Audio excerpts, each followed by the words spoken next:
Everyone, welcome to my channel Nipun Ghorkonna আরটি ব্লগে আপনাদের স্বাগত।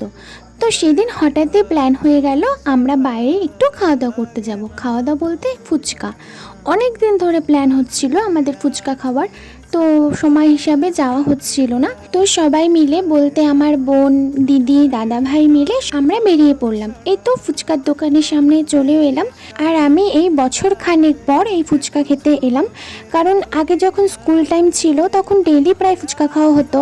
স্কুলও শেষ, কলেজও শেষ, তো সেইভাবে ফুচকা খাওয়াটাও হয়ে উঠতে পারে না। সত্যি না, বড় হওয়ার সঙ্গে সঙ্গে জীবনের কত স্মৃতি আস্তে আস্তে মুছে যায়। আর এত পছন্দের জিনিসটা আমি কতদিন পরে খেতে এলাম। এই যে আমাদের দু বোন টিঙ্কু পিঙ্কু দুজন গান করছিল।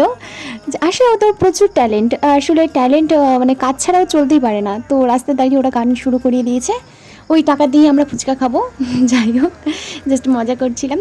তো আমাদের এখানে ফার্স্টে বোনকে ফুচকা খাওয়ালাম, কারণ ও হচ্ছে ঝাল খেতে পারে না।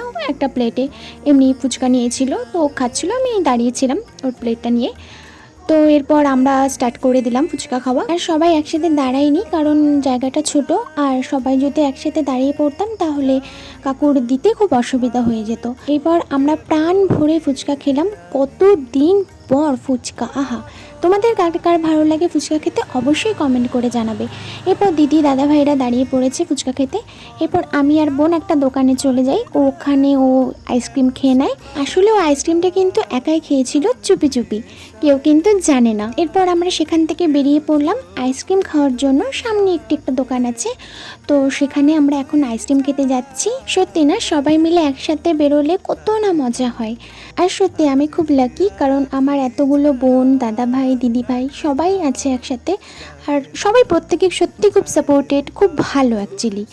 আর যাদের এরকম বোন দাদা অনেক থাকে তারাই ব্যাপারটা জানে।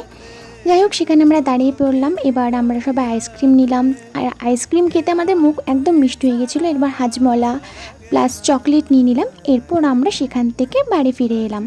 আর হেঁটে হেঁটে আসছিলাম, কারণ আমরা ভাবছিলাম যে অনেক খাওয়া হয়ে গেছিলো, সেটাকে হজম করতে হবে।